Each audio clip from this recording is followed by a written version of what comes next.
ಅಯ್ಯೋ ನನ್ನ ಅಣ್ಣ ತಮ್ಮಂದಿರೆ, ಮಳೆ ಬರ್ತಾ ಇದೆ ಅಂತ ನಂದಿ ಹಿಲ್ಸು ಜೋಗ್ ಫಾಲ್ಸ್ಗೆ ಹೋಗಿ ಸ್ಟೇಟಸಲ್ಲಿ ಫೋಟೋ ಹಾಕೋಕ್ಕೆ ಹೋಗಿ ಫೋಟೋ ತೆಗಿಯೋಕ್ಕೆ ಹೋಗಿ ನೀವೇ ಸ್ಟೇಟಸಲ್ಲಿ ಬರಬೇಡಿ. ಇಲ್ಲೊಬ್ರದ್ದು ಕತೆ ಹಂಗೆ ಆಗೈತೆ. ಮರಳಿ ಬಾರದೂರಿಗೆ ನಿನ್ನ ಪಯಣ, ಮತ್ತೆ ಹುಟ್ಟಿ ಬಾ ಸೋದರ. ಫ್ರೆಂಡ್ಸ್ ಎಲ್ಲ ನಾವು ಕೂತು ಅವ್ರಿಗೆ ಬಿರಿಯಾನಿ ಎಲ್ಲ ಮಾಡಿಕ್ತಾ ಇದ್ವಿ. ಚೆನ್ನಾಗಿ ತಿಂದುಬಿಟ್ಟು ಹೋದವನು ಸ್ಟೇಟಸ್ಸಾಗೆ ಹಾಕೋದಕ್ಕೆ ಫೋಟೋ ತೆಗೆದಿದ್ದಾನೆ. ಡಿಸೈನ್ ಫೋಟೋಸ್ ತೆಗೆದಿದ್ದಾನೆ. ಕ್ಯಾಮ್ರಾ ಈ ಕಡೆ ಬಿದ್ದಿದೆ, ಅವನು ಗುಡ್ಡದಿಂದ ಆ ಕಡೆ ಬಿದ್ದಿದ್ದಾನೆ. ಮರಕ್ಕೆ ಹಿಡ್ಕೊಂಡು ಹಿಂಗೆ ಯಾಲಾಡ್ತಾ ಇದ್ದಾನೆ. ಅದೊಂದು ಕ್ಯಾಪ್ಚರ್ ಆಗಿದೆ. ಅವನು ಹಿಂಗೆ ಬೀಳ್ತಾ ಇರೋದೊಂದು ಕ್ಯಾಪ್ಚರ್ ಆಗಿದೆ. ಈ ಥರದ ಹಲವು ಫೋಟೋಗಳಿದೆ, ತುಂಬ ಚೆನ್ನಾಗಿ ಬಂದಿದೆ. ಈಗಂತೂ ಅವನು ಇದ್ದಿದ್ರೆ ಅವನ ಫೋಟೋಸು ವೈರಲ್ ಆಗಿಬಿಡ್ತಾಯಿತ್ತು. ಯೂಟ್ಯೂಬಲ್ಲಿ ಬಿಟ್ಟಿದ್ರೆ ಅವನು ದೊಡ್ಡ ಯೂಟ್ಯೂಬರ್ ಆಗಿಬಿಡ್ತಾಯಿದ್ದ. ಇವಾಗಲೂ ಬಿಟ್ಟಿದ್ದೀವಿ, ತುಂಬ ವೈರಲ್ ಆಗಿಬಿಡುತ್ತೆ.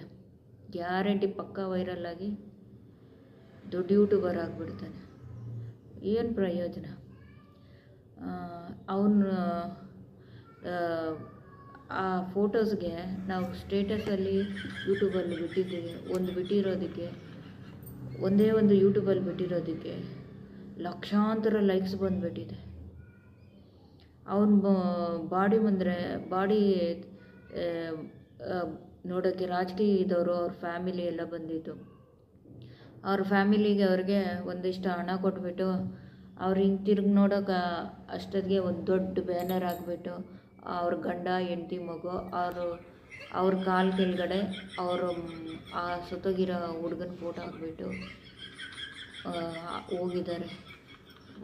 ಮರಳಿ ಬಾರದೂರಿಗೆ ನಿನ್ನ ಪಯಣ, ಮತ್ತೆ ಹುಟ್ಟಿ ಬಾ ಸೋದರ ಅಂತ ಆ ಬ್ಯಾನರಲ್ಲಿ ಬರೆದುಬಿಟ್ಟು ಅವ್ರ ಮನೆ ಮುಂದೆ ಇವರು ರೋಡಲ್ಲೆಲ್ಲ ಹಾಕಿಬಿಟ್ಟು ಹೋಗಿದ್ದಾರೆ. ಅದನ್ನ ನೋಡಿಕೊಂಡು ಊರ ಜನ ಎಲ್ಲ ಕಂಡುಹಿಡ್ಕೊಂಡು ಕರೆಕ್ಟಾಗಿ ಅವ್ರ ಮನೆ ಹತ್ರ ಬರ್ತಾಯಿದ್ದಾರೆ ಡೆಡ್ ಬಾಡಿ ನೋಡೋದಕ್ಕೆ. ಎಷ್ಟು ಒಳ್ಳೆ ಕೆಲಸಗಳು ಮಾಡಿದ್ದಾರೆ. ಇವ್ರು ನೋಡೋದಕ್ಕೆ ಫಿಲ್ಮ್ ಆ್ಯಕ್ಟ್ರ್ ಬಂದಿದ್ದರೆ ಅವರು ಜನರೆಲ್ಲ ಹೋಗಿ ಸೆಲ್ಫಿಗಳು ತೊಗೊತಾ ಇದ್ದಾರೆ, ಒಂದ್ರ ಮೇಲೊಂದು. ಕೆಲವೊಂದು ಜನ ಅಂತೂ ಯೂಟ್ಯೂಬಲ್ಲಿ ಬಿಡ್ತಾ ಇದ್ದಾರೆ. ಎಷ್ಟು ದೊಡ್ಡ ಫೇಮಸ್ ಆಗಿಬಿಟ್ಟ. ಇವನು ಫೇಮಸ್ ಆಗೋದಕ್ಕಿಂತ ಅವರು ಚೆನ್ನಾಗಿ ಫೇಮಸ್ ಆಗಿಬಿಟ್ಟು ನಾವೆಲ್ಲ ಇವನ್ನ ಸ್ಟೇಟಸಲ್ಲಿ ಹಾಕಬೇಕು ಅಂತ ತುಂಬ ಫೋಟೋಸನ್ನೆಲ್ಲ ತೆಗ್ದಿದ್ದೀವಿ. ಆದರೆ ಅವನು ತೆಗೆದಿರೋ ಫೋಟೋಸ್ಗೆ ಚೆನ್ನಾಗಿ ಬಂದಿದೆ. ಆ ಫೋಟೋಸಲ್ಲಿ ನಾವು ಸೆಲೆಕ್ಟ್ ಮಾಡಿ ಸ್ಟೇಟಸ್ಗೆ ಹಾಕಬೇಕು ಅಂತ ಕಾಯ್ತಾ ಇದ್ದೀವಿ. ಯಾವ ಚೆನ್ನಾಗಿರುತ್ತೋ ಆ ಫೋಟೋ ಹಾಕ್ತೀವಿ. ಈ ಮರ ಹಿಡ್ಕೊಂಡು ಉಯ್ಯಾಲೆ ಆಡ್ತಾ ಇದ್ದಾನೆ, ಆ ಫೋಟೋ ಚೆನ್ನಾಗಿ ಬಂದಿದೆ. ಮೇಲಿಂದ ಹಿಂಗೆ ಫ್ಲೈ ಆಗಿ ಹಿಂಗೆ ಕೆಳಗಡೆ ಬೀಳ್ತಾ ಇದ್ದಾನೆ, ಅದು ಟಕ್ ಅಂತ ಕ್ಯಾಪ್ಚರ್ ಆಗಿದೆ, ಅದು ಚೆನ್ನಾಗಿದೆ. ಮತ್ತು ಬಂಡೆ ಮೇಲೆ ಬಿದ್ದು ಬಡ್ಡಂದಿರೋದು ಸೌಂಡು ಹಿಂಗೆ ಕೈ ಇಟ್ಕೊಂಡಿರೋದು, ಆ ಫೋಟೋನು ಚೆನ್ನಾಗಿ ಬಂದಿದೆ. ಇದನ್ನೆಲ್ಲ ಸ್ಟೇಟಸಲ್ಲಿ ಹಾಕಿ ಕೆಲವೊಂದು ಸ್ಟೇಟ್ಮೆಂಟ್ಗಳನ್ನ ಬಿಡ್ತೀವಿ. ತುಂಬ ಚೆನ್ನಾಗಿ ರೀಚ್ ಆಗುತ್ತೆ. ನಮ್ಮ ಫ್ರೆಂಡ್ಸ್ ಎಲ್ಲ ಮಾತಾಡ್ಕೊಂಡಿದ್ದೀವಿ, ನನಗೆ ಈ ಫೋಟೋ ಬೇಕು, ನನಗೆ ಈ ಫೋಟೋ ಬೇಕು ಅಂತ.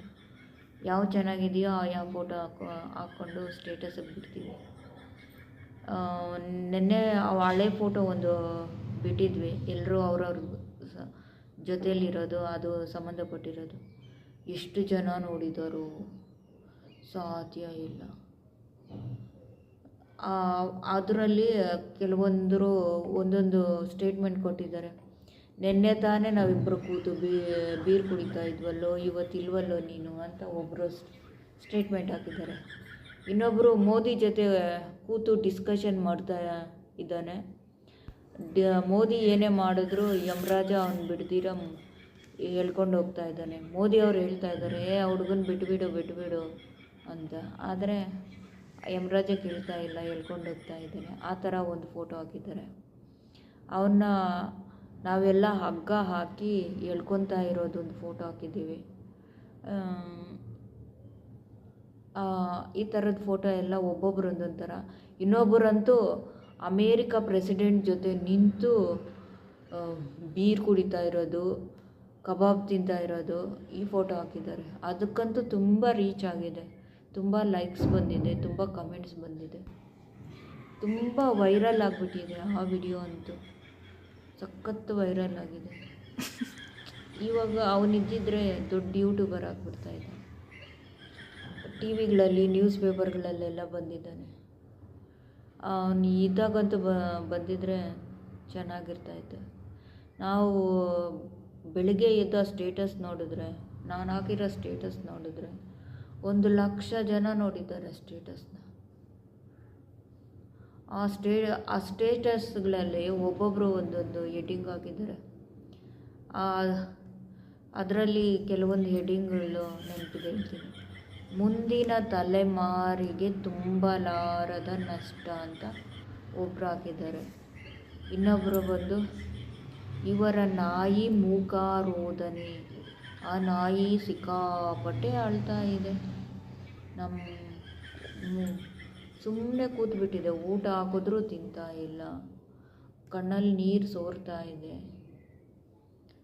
ಅವನು ಎದ್ದು ಬಾ ಅಂದರೂ ಅವನ ಮೇಲೆ ನೋಡಿಕೊಂಡು ಆ ನಾಯಿ ಕೂಗ್ತಾ ಇದೆ. ಇನ್ನೊಬ್ಬರು ಬಂದು ಮಾತು ನಿಲ್ಲಿಸಿ ಚಿರಾನಿದ್ರೆಗೆ ಜಾರಿದ ಅಂತ ಹಾಕಿದ್ದಾರೆ. ಇನ್ನೊಬ್ಬರಂತೂ ಇನ್ನೂ ಚೆನ್ನಾಗಿದೆ ಸ್ಟೇಟ್ಮೆಂಟ್, ಮಸಾಣದ ಹೂವಾದ ಅಂತ ಹಾಕಿದ್ದಾರೆ. ಇದಕ್ಕೆಲ್ಲ ಎಷ್ಟೆಷ್ಟು ಲೈಕ್ಸ್ ಬಂತು. ಅವರು ಒಂದು ಪ್ಲೇಟಲ್ಲಿ ಕೂತ್ಕೊಂಡು ಬಿರಿಯಾನಿ ತಿಂತಾ ಇರೋದು, ಬೀರ್ ಕುಡಿತಾ ಇರೋದೆಲ್ಲ ಬಂದಿದೆ. ಇನ್ನೊಬ್ಬರು ಬಂದು ಅವರು 3ನೇ ದಿವಸದ ಹಾಲಿಗೆ ನಿನಗೆ ತಿಂಡಿ ಎಲ್ಲ ಹಾಕಿರ್ತೀವಿ, ಬಂದು ತಿಂದ್ಬಿಟ್ಟು ಹೋಗಪ್ಪ ಅಂತ ಹಾಕಿದ್ದಾರೆ. ಇನ್ನೊಬ್ಬರು ಬಂದು ಅವನು ಎದ್ದು ಬಂದು ಅವ್ರ ಮನೆ 3ನೇ ದಿವಸದ ತಿಥಿ ಊಟ ತಿಂದ್ಬಿಟ್ಟು ಹೋಗ್ತಾ ಇರೋ ಫೋಟೋ ಹಾಕಿದ್ದಾರೆ. ಎಷ್ಟು ಒಳ್ಳೆ ಕೆಲಸ ಮಾಡಿದ್ದಾನೆ. ಅವನು ಮೇಲಿಂದ ಕೆಳಗೆ ಬೀಳ್ತಾ ಇದ್ದಾಗ ಮರಕ್ಕೆ ಅವನ ಚಡ್ಡಿ, ಅವನ ಪ್ಯಾಂಟು, ಅವನ ಶರ್ಟು ಎಲ್ಲ ತಗ್ಲಾಕೊಂಡಿದೆ. ಅದಕ್ಕೆ ಒಬ್ಬರಂತೂ ಇದು ಎಷ್ಟು ಕಾಸ್ಟ್ಲಿ ಚಡ್ಡಿ ಗೊತ್ತಾ ಇವೊಂದು ಅಂತ ಹಾಕಿದ್ದಾರೆ. ಅದು ಬ್ಯಾಂಗ್ಳೂರು ಬ್ರ್ಯಾಂಡು ಕಾಸ್ಟ್ಲಿ ಚಡ್ಡಿ ಅಂತ ಹಾಕಿದ್ದಾರೆ. ಅವನ ಬ್ಲಡ್ಡು, ಬೋನು ಏನೂ ಸಿಗಲಿಲ್ಲ. ಎಲ್ಲ ಆರಿಸ್ಕೊಂಡು ಜೋಡಿಸಿ ಎತ್ಕೊಂಡ್ಬಂದಿದ್ದಾರೆ. ಮುಂದೆನೋ ಅಲ್ಲಿ ಕಾಡಲ್ಲಿರೋ ಪ್ರಾಣಿಗಳದ್ದೇನೋ ಸರಿಯಾಗಿ ಗೊತ್ತಿಲ್ಲ. ಆ ಬೋನುಗಳು ನೋಡಬೇಕು, ಒಂದೊಂದು ಅಷ್ಟು ಉದ್ದ ಇದೆ. ಮೋಸ್ಟ್ಲಿ ಇದು ಪ್ರಾಣಿಗಳ ಬೋನು ಅನಿಸುತ್ತೆ.